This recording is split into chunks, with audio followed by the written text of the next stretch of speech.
Hello guys, nagbabalik si Kapinta. May ginawa nga pala akong obra dito. Bale 8 pieces na board as a standee. Ang size nga pala nito ay 5 feet by 3 feet. 8 piraso pero pare-pareho ng style at design. Gagamitin kasi siya sa float parade. Shoutout nga pala ulit sa Academy of St. John family. Dito nga pala guys, binigyan ako ng 2 weeks for processing. Bale pumupunta lang ako dito sa school pag gagawin ko siya. Start ako ng 8 AM tapos matatapos ako ng 5 PM. Bali dalawa nga pala kami guys gumagawa rito pero hindi na kami gumawa ng pattern. Bali tig-apat kami. Bali 3 board yung gagawin ko tapos 3 board yung gagawin niya.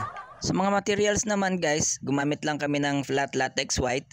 And then yung sa background na green, forest green lang yung ginamit namin pero water based din siya. Acricolor Boysen nga pala yung ginamit ko dyan.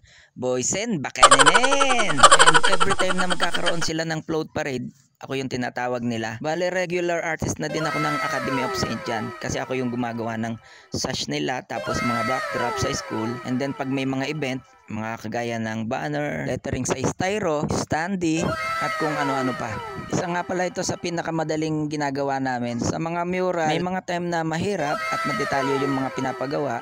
Pero pagka mga silhouette lang kagaya ng black and white, simple lang ang galawan, hindi ganong pagod, hindi ganong hirap. Hindi katulad ng iba-ibang kulay, maya't maya matatalsikan ka ng pintura.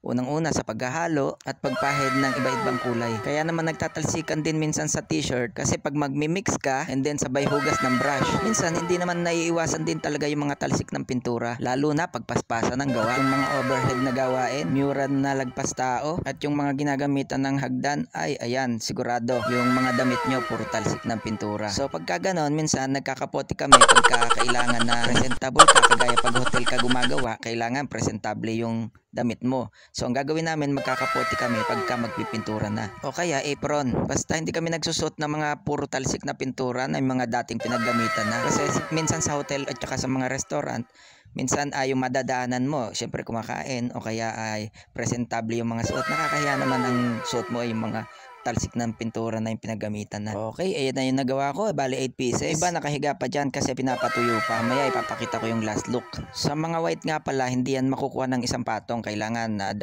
patong hanggang 3 patong. Pero pagka boysen ang ginamit nyo, halos 2 patong okay na siya. Kaya kung gagamit kayo ng white flat latex, gamitin nyo boysen. Aprobado yan, sure bull yan boysen. Bikini men. Ayan na yung last look guys. Salamat sa mga nanood. Bye guys. Till next time.